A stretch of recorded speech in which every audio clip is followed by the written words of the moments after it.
Hi, it's Chris Titley here, and welcome to Scoreboard, the podcast. And today I'm joined by Kirk Reynoldson. Kirk, great to see you, mate. Long time. Thanks for having us, mate. We have gone back a while, mate. Even you date pre-kids as well, mate. Oh, so yeah. That's right. That's right. Good to catch up, mate. And for the listeners out there that don't know, Kirk, he played 125, is that right? 125 NRL games? You always cut me short, mate. I'm pretty sure, I don't know if you Googled that, but I'm pretty sure I hit the 130, didn't I? 130. Well, I don't know, mate. It's you're the man there. Now, 130. I don't Google myself much these days, mate. So that's part of your research, brother. That's right. I failed at first attempt. 130 odd NRL games for three different clubs: Newcastle, St George, and the Melbourne Storm. Kirk, 130 odd games. Which ones do you remember the most, mate? Oh, mate, it's a good question, mate. Everyone asks me that. I think definitely the first one, because I know that, as I tell most people, like, playing NRL was unreal, but the journey to get there, mate, was, I guess, for me, what the story was and my learnings were. And when I had played that first game, I remember it clear as day. We played the Auckland Warriors over at Ericsson Stadium in New Zealand. I was only a whippersnapper, 21. I think I was 21 playing front row, and I think I weighed, ringing wet, I think I was 93 kilos, so I would have been the lightest front rower ever. And, mate, I just remember putting that jersey on, looking in the mirror. And I've been playing since I was 4 years old in Western Queensland, just going, this is my dream, So to get there finally when I was 21 was pretty special, mate. And the dream of playing NRL or playing a professional rugby league, where did that come from? You mentioned 4 years old. You pick up a footy. Was there someone or something that triggered that dream? Mate, if anyone grew up out in Western Queensland, they'll know that rugby league is, I mean, you hear it's a cliche, but it's more than a game. It brought communities together. I grew up through the 80s out bush, through the drought. Interest rates were 20%. My family, we lost everything in the droughts. And so it was a pretty painful time for us as a family. But I just remember this thing they call rugby league. It brought everyone together, mate. And it was the only place I used to see mum and dad go and have a couple of tinnies, a few Forex. We'll give them a pump while we're here.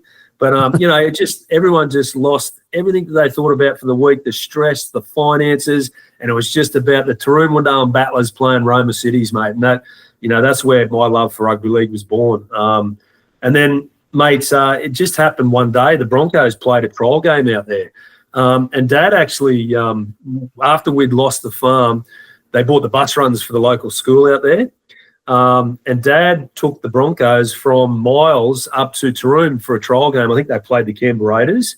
And I was lucky enough, I was a young boy, I got to sit next to a very, very young Steve Renouf. And, mate, I know this is like a sliding doors moment, but he just slapped me on the back and he said, mate, and he, obviously everyone knows Steve's story. He grew up in a small community as well. And he just said to me, you don't let anyone tell you can't play rugby league. He said, do you want to play in the ARL? And I said, yeah. And he goes, you just do it, mate. You dream it, you do it. Don't believe anyone. And that was it, mate. It was cemented then, buddy. And the I suppose the challenges of being selected along the way for juniors and then obviously to make an NRL, the rejections along the way. Do you remember any particular moments where you're like, right, I'm not good enough and I'll just throw in the towel? All the time, mate. I think when I look back on my junior career, it's pain.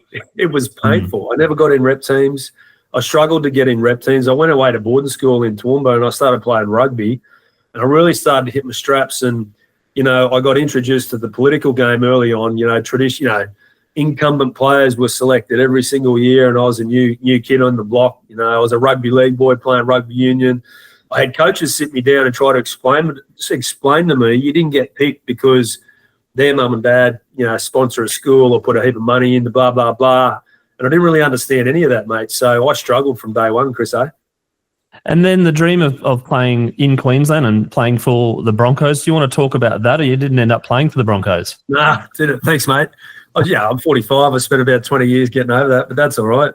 Mate, yeah, I mean, the Bronx come in 88 and that was just everything. You would remember that. Yeah, against Canberra. Yeah. Hey? Yeah, 100%. Yeah, they were huge, and being a Queensland country boy, the Broncos were everything. Everyone grew up, they wanted to play for the Bronx and they wanted to play for Queensland, and I was no different. I was lucky enough to get a scholarship for the Broncos when I was at school, but, yeah, just didn't get a shot. I ended up signing with the Eels. Long story short, mate, I ended up getting back into the system. I couldn't handle the city down there in Parramatta. I went up to North Queensland into Mackay, turned me from a boy into a man, and then I got back into the Bronx system, and I tried my hardest for 2 years to get a crack, mate, and I just couldn't get a crack. I played reserve grade, we won comps. Mate, and I just had to finally – I got some really good advice from a man that he grabbed me in the lift as I was going up to talk to Wayne Bennett about my contract, and he goes, mate, you've got to go to another club. And that sort of kind of spurred the direction, mate. I guess the approach, if it's not working what you're doing, you got to change your approach, and that's what I did. And the 3 clubs that you played for, there's a soft spot for all 3, I'd imagine, but is there a soft spot for one particular one?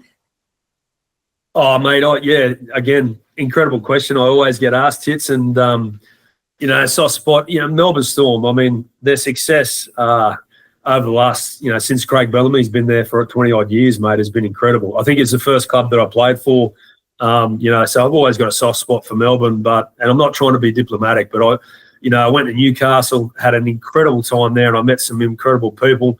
Our success on the field probably wasn't there, what we wanted.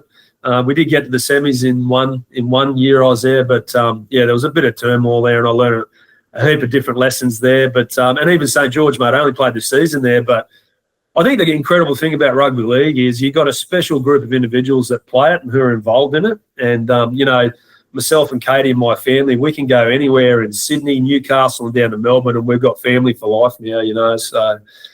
Yeah, that was a real diplomatic answer there for you, buddy. No, absolutely. Look, life as a professional sports person, growing up, wanting to be one, and then playing 130 games, was it everything you sort of dreamed, or was there moments now that you look back and go, I probably should have potentially enjoyed it a bit more? Yeah, I think so, mate. And I think, mate, as you know, Tits, in the industries we've been involved in, hindsight's a wonderful thing, and it's what pisses me off the most about everyone.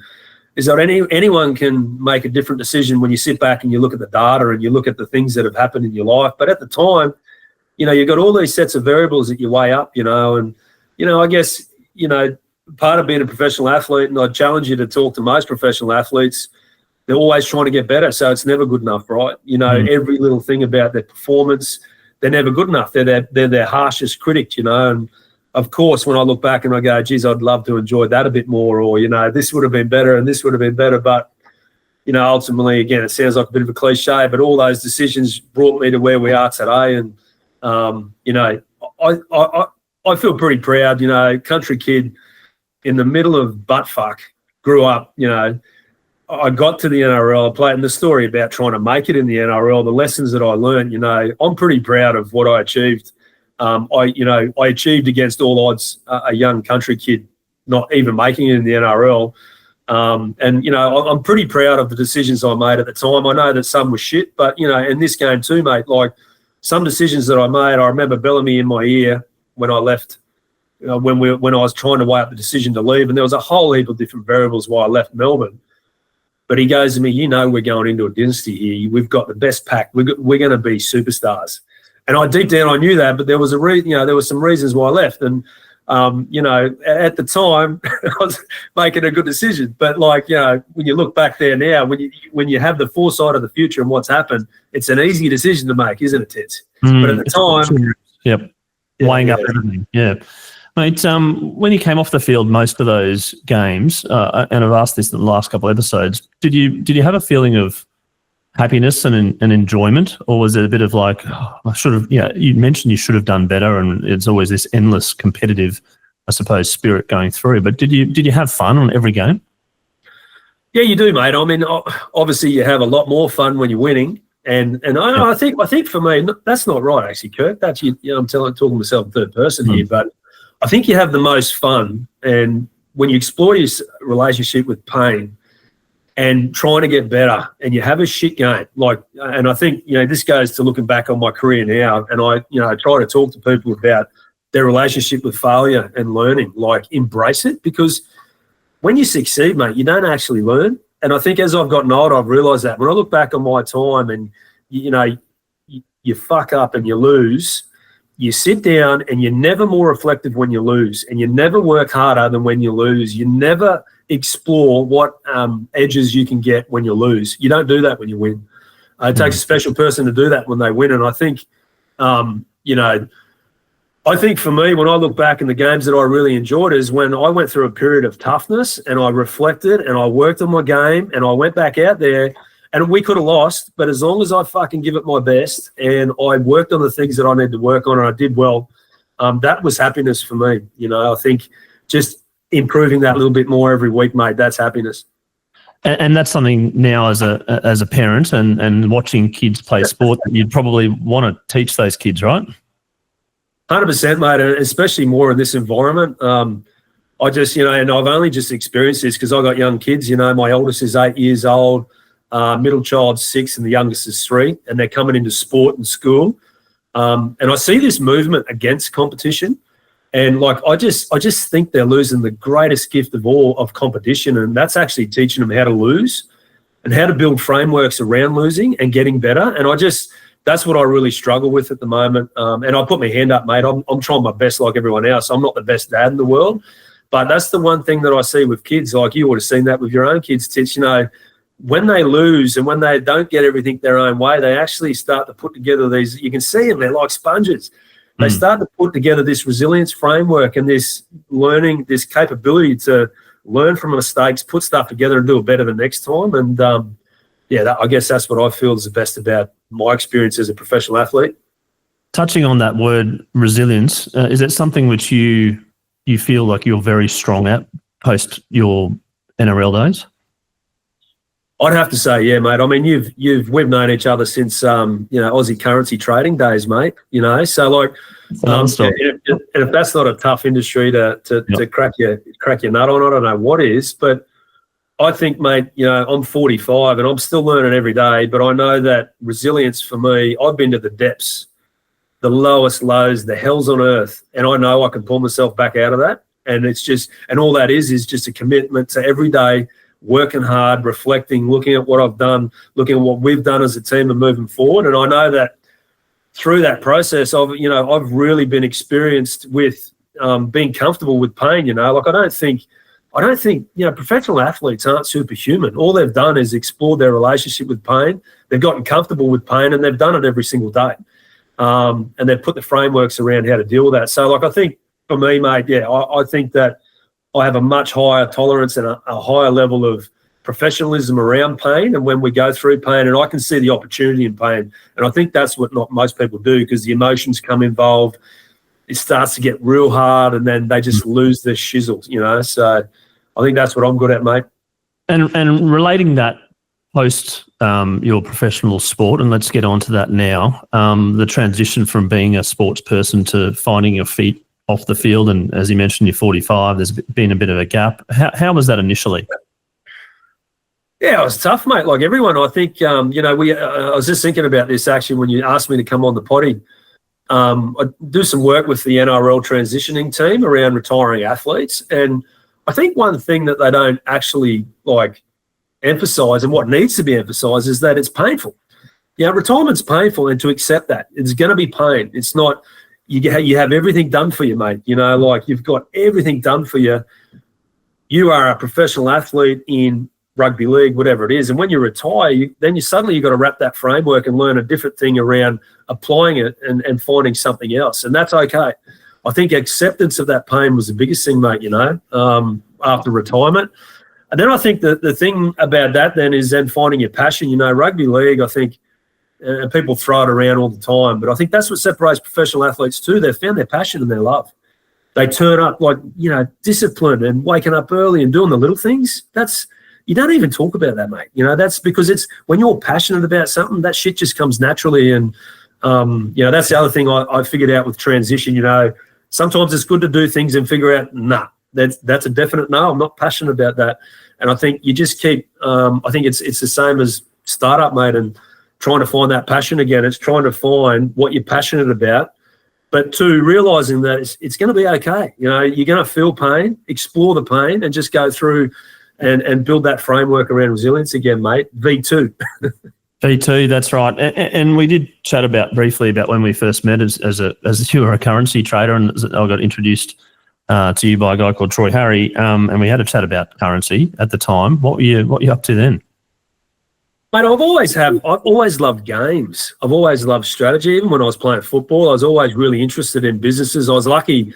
I had a lot of sponsors that would take me through their businesses, and they'd teach me about their economic drivers, and then naturally, like, it just floated into the stock exchange, and I was just fascinated by the movement of currencies, and through fundamental economic releases. I remember watching, like unemployment claims, interest rate releases on the first Tuesday of every month, the RBA, and watching what would happen to the Aussie dollar. And I'd just be going, what is this game? And like, for me, it was just a real passion. I love it. I absolutely love it. I still trade today. And, it's taken me a long time to try and build a positive cash flow around it. But that was it. It's like, I guess for me, it was a bit of a magic, a bit of an art, and I wanted to talk to people who were experts in the industry. Hence how I come to you. And then our worlds collided a year or two after that around working with Suncorp when you formed Eggy. Can you talk about Eggy, and can you talk about the journey so far and what Eggy is and how I can hear your passion, how you're so passionate about helping people. Mate, Eggy honestly started with a problem that myself and my wife wanted to solve. We had multiple businesses. We had shit everywhere. You told me I'm allowed to swear here, mate. And we started having kids. So that just like threw diesel on the fire. We had multiple Dropbox accounts. We had Google accounts. We had 4 calendars going at the time. And we literally started building a tech product around centralizing that shit show, bringing it all together, making it really easy to share with key stakeholders. That's where we started with Eggy, mate. Eggy is that's the tagline, Eggy Life Unscrambled. Like for us, it was you look at, for us, we see a real movement today, mate, around, it's not just work tech, it's life tech, like everyone's life is built of all these variables. And then it just wasn't a system that managed it all in one. And everyone claims that they did, but like at the time we were just struggling to find anything, and that's how we started Eggy, buddy. And the name, who was it? Was it you or Kate? No, that's the brilliance of my beautiful wife, mate. She's a genius when it comes to that. She just has this ability. Like she did her. If anyone doesn't know my wife, probably not many people, but she did food science and dietetics, and then she did a PhD. So research was her background. She just has this really brilliant ability to analyze and kind of draw in qualitative research and then spit out like a tagline or branding around the positions you just perfectly into a market. So we were trying for ages to look for a name, Tits, and then all of a sudden she just come up one day. She goes, Eggy, Life Unscrambled. I went, straight on the crazy domains. Let's go. And mate, I did follow your travels about a year ago, I think it was, when you took the family across the United States. Can you talk us through that particular journey, the why, the how, and what you learned from it? It's nearly 12 months, mate. I can't believe it. Like we did a slide night on Saturday with the kids, and the kids still remember it. And they want to go back to America and Jimmy Fruit Fly, which was our camper van. Do you remember Jimmy Fruit Fly, mate? I think there was a poll on the name, and Jimmy Fruit Fly won. Yep. Oh, mate, yeah, we I guess towards the back end of last year, like you said, it's only 12 months. I can't believe it. But again, mate, startup, like resilience, you have to just find market fit, which we've been just trying for years, and we're starting to get some really good traction now. We kind of pivoted to the B2B Eggy Work platform, which has been incredible. But right at the time of where we were starting to get good traction and pivot into this new market, we just had some interest from overseas. We released Eggy into the United States, and we had some interest thinking about a channel go-to-market strategy. So we were talking to payroll companies, culture tech, rostering companies, all the rest of it. We got some connections with the Denver Economic Forum, and then down in Texas there's a big restaurant association. And we thought, it was getting to, yourself, mate, corporate Australia shuts down for 3 months. And then we heard some stuff that corporate America just takes off over those 3 months. We were in a really pivotal time. Like we're all in, mate. We've sold up absolutely everything. We sold our house, everything, and we had everything in storage. And we were like, let's do it. If there's a time to start really laying the groundwork for partnerships, relationships, and starting to do some research around our market, especially with our product and offerings, now's the time to do it with the kids. So we just did it, mate. We landed in LA with a vision and an adventure. The mission was adventure. We hired this. We didn't want to plan anything. That was part of the adventure. We hired Jimmy Fruit Fly, which was this multicolored camper van in LA, and we took off. We did Middle America, and you watched the journey unfold, brother. And I can't believe Katie's still married to me. and the kids at the time would have tested your patience a little bit, but now looking back on their journey and them looking at the slides, etc., they want to go back, and they obviously feel at the time it wouldn't have been the greatest journey with maybe the parents struggling a little bit under the weight of the children, but now looking back, going, oh, can't wait to get back to the USA. Oh, mate, they talk about it all the time. We're in the car coming to school today. They're like, America, Jimmy Fruit Fly, the youngest, is going, we want to go back to America. And then I put the little girl to bed on Sunday, and she goes, Daddy, can you promise me we go back to the United States? And I said, yeah, 100%. So I think it goes back to, the relationship to pain and what we're talking about, and I'm really, really fortunate and lucky to have my best friend, my soulmate on this journey with me, my wife, Katie Morgan. She's in Eggy as much as I am, probably even deeper because, she's mum. She's mum as well, right? So we've just got this thing. We know that we're going through tough times now, but we know there's going to be a light at the end of the tunnel, and it's coming, and we can see it already. And this little period of time, it's going to be unlocked, and the door will shut, and we'll never have it back again, So, I guess we always go at pain with that attitude. And I know that Katie, she drank some wine, and I had some beers, mate. It was the only way we could cope with those three kids. But, we had the best time ever, and we know some people will never experience that in their life. We just wish everyone could experience it, The reason I chose the word scoreboard for the podcast is the scoreboard of life sort of changes, I suppose, sometimes for people in regards to their goals and their visions and their outcomes and whatever happens. And as a kid growing up in regional Queensland, your dream was to play professional rugby league, and you fulfilled that dream. And you're sitting here at 45. What has the scoreboard changed for you? What are you thinking about now as a priority? Mate, I think. Yeah, the scoreboard, it's funny how the scoreboard changes, mate. And if I'd be honest with myself, I think my later years of rugby league, I think the scoreboard changed for me, and I think that's why, I retired at 29, pretty young. For me, it's all about personal growth. Tits, I challenge myself. Personal growth for me is good health. Again, sounds a bit cliche, but making sure that I'm on top of my health. I'm training really well. I'm exercising well. Being in the moment, like my soul and my spirit, spending time with my family, and really, obviously, the focus for me now is my kids. Like myself and Katie just want to create an environment. And again, we were talking about, the value of poverty and not giving them everything that they need to help them evolve and succeed in life. So really trying to create an environment. So the scoreboard for me is to create an environment for my kids that can learn the most that they can in their lifetime. And for me, it's the same, I want to learn. I want to get my pilot's license. I want to learn to, drive a yacht. I want to get my truck license. I want to fly a helicopter, So for me, just every day, it's consistently learning. And obviously with Eggy, mate, I've got goals there as well. Mate, I'm going to throw a few words at you, and you can describe whether you are that person or not, and you can go on and give me a short answer or a long answer. It's up to you. But I'm going to start with a risk taker. Yeah, I am a risk taker. And I'll tell you the story behind this, mate. I watched my best mate die in my arms when I was 14, and we were playing rugby league.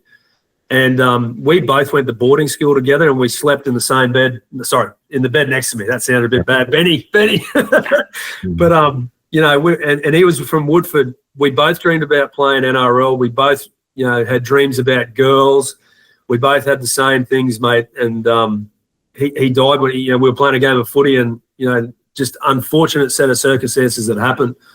And from that day onwards, mate, I've always thought of him through key milestones. And every day I wake up, I just go, mate, I could be with Benny at 14 years of age. So, for me, I promised myself, and I promised him, watching him die in my arms, that I'd live every day of my life like it was my last. I think that helps me with my risk. But I'm reading Elon Musk. I don't know if anyone's read Walter Isaacson. I think he's one of the greatest biographers I've ever read in my life. But he wrote the biography on Elon Musk. He talks about putting everything on the line when you believe and you got conviction in something. But you have to have variables that you can't be, your ego can't be attached to the position. You put everything down when you got conviction. When your ego, let your ego go. But when you've got key variables that you know work for you in your life, and it's saying you're wrong, you've got to walk away. So I'm big on that too, mate. I'm big on doubling down. And I mean, you've seen Eggy from the start, mate. Like we're moving to find market fit. We're not held to a position. We're trying to find traction in market. So yeah, I'm big on risk, but I'm not big on risk when it doesn't make sense. What about confidence? Confidence. Something I'm still working on, mate. I think probably if anyone would say this, it's probably been my biggest challenge since I was a kid, country kid. I was always shy. So, yeah, confidence comes in many forms, yeah. So I think that I'm still working on it. I think that I know that I get more, as I become more, have more conviction in myself as a human and, you know, the different scoreboard that I've got, mate, and wanting the scoreboard for my own reasons, my confidence is natural. It starts to come out. So it's just been, you know, more confident about who I want to be. Funny. First thing I thought, you want me to tell me instinct? My wife, if she was on this podcast, she'd say, I am not funny. Mate, I'm the funniest bloke alive. You're kidding me, Chris? Hey, mate, I'm dad jokes. I've got them. You know, you got one off the cuff, mate? What's that, mate? You got one off the cuff, a bit of a dad joke? I have, mate. I have. I just told this to our devs team. So, like, I project manage the engineering team. We start off with the joke of the week. If I was American and I walked into the toilet, when I walked out of the toilet, I'm American as well. What was I when I was in the toilet? I don't want to answer it. Go for it. European. Oh. A bit like what did the cheese? Come on, mate, that's a quacker. It is. What did the cheese say to itself when it looked into the mirror? Don't know, mate. Hello, me. There you go. This I was going to say, have we got time for one more joke or not? Go for it. No, you got one more? Mate, what's that, buddy? You got one more? Yeah, I got one, mate. Two beans went on a road trip around Australia. Guess where they ended up? No, nothing. In Cairns. I was a bit slow on that one, but I got there in the end. But you'll be doing a new body. Dad jokes. Yeah, that's right. I'm going to a couple more words before we leave. Mate, we can't wrap up. You promised me this podcast would go for 60 minutes. People are going to listen, mate. You know that. They are. There's a fine line between confidence and arrogance. What about, getting in regards to arrogance? How did you go about that when it came to sporting moments? And again, being a little bit selfish on the field as well as now in life being, off the field. Well, I think the difference between confidence and arrogance is ego, mate. So I think that arrogance for me is when, if you're not contributing to the team, you're more or less, you're trying to, put forward your own contribution is more important than what it is for the team, right? That's how I kind of weigh that up. And I think Craig Bellamy epitomises that. Like, he is all about the team. Like, everyone wants to know what his secret is, but his team comes first. That's it. There's no marquee players come first. And I think off the field too, mate, and I'm starting to become more confident and have more conviction in the boardroom, and you see it a mile away. People either want to fight for their arrogance or their ideas because it's good for them and it makes their ego feel better, or not for the team. And I think that's the difference between confidence and arrogance, mate. What about empathetic? Empathetic, I think, is one of my stronger skills. I have a lot of empathy, which I love. Right now, I'm running front and center of sales, product management, and project management. And I think if you're going to lead teams, you have to have empathy. I know to some point there are leaders out there that have led different ways. But if you don't have empathy for your audience, I don't know how you can be a quality leader long term. When it comes to, this is going to be a final question, when it comes to kids' sport these days, and part of the reason why I'm doing this podcast is there's overzealous parents that want their kids to perform the best they can, and they want them to take them to, potentially the kids want to go to the next level. They want to, meet their heroes or play with their heroes, as you did on that bus ride that we went back to. What's some advice that you give to kids these days when it comes to sport and the meaning of sport and and exactly the impact it could make on one's life. Are you talking about parents, mate, or to the kids? I'm talking about being parents now to give advice to your kids. I go back to it. They've got to love it. You know, I think when I look back on my professional career, mate, I think pain. You know, the journey, again, you know, like this is the thing too, mate, like the journey, the story around me trying to make it one game in the NRL is incredible. And maybe we'll do that on another podcast, mate. But you live in pain. And if you make it as a professional athlete, 9 times out of 10, every performance that you do, you're carrying an injury and you're playing in pain all the time. And it's painful to hear constructive feedback, especially from really good coaches, because they'll be honest with you. And I think that's number one. Make sure your kids love what they do, and they can't be playing for you. Like I see it all the time. I see parents pushing their kids, I want them to play footy. I want them to play a team sport. But if they're not into it, you're actually creating more pain for the kid. You know, they just don't want to do it. For the parents, I really actually think, like, if you can get your kids to love what they do, and they'll guide you, you know, and again, I'll put my hand up here. I'm not a perfect parent, but what I'm noticing with my kids is they guide you to what they're really interested in. And I think your job is just to feed the beast. Like, just keep feeding them, you know, keep feeding them. And, you know, my little boy, for example, I go through all my kids, but he loves rugby league, but, mate, he has just gotten into soccer at the moment. And I sat down with him and we watched the Messi's docuseries on Messi's World Cup. You know, we're watching that. I never played soccer in my life, but I'm feeding him, you know, like, so, because the other thing too is when they're drawn to it, you've got to let them fail. I'm really worried and I'm really concerned about the next generation and their ability to cope with failure because of this whole movement around get rid of competition. We've got to wrap them up in cotton wool. And I'm not being too old school, but I think we need a balance between the two. Because kids are just going down now when they've got a cough, you know, and it's really sad to watch, mate, you know, because I think that's the beauty about sport. You know, if we can give them the skills to deal with failure and adversity, I see it in my kids now. They take it into school, you know, when they're getting picked on at school, like my kids get bullied or, you know, there's something bad going on at school. I can see the whole transition from their team, like when they fail at sport, and they take that into a relationship at school. They take it into life, and I think it's just one thing that kids are missing right now is their ability to deal with pain.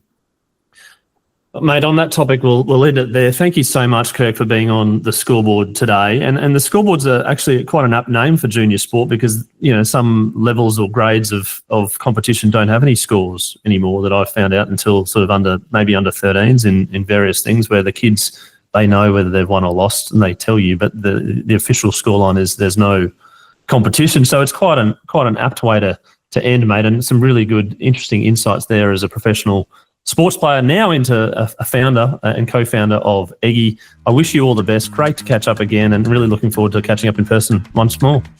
No worries, Sits. Thanks for having us, mate. We'll have to do another podcast with some more stories, eh? That's it. Some more war stories. Thanks, Kirk. Cheers, mate.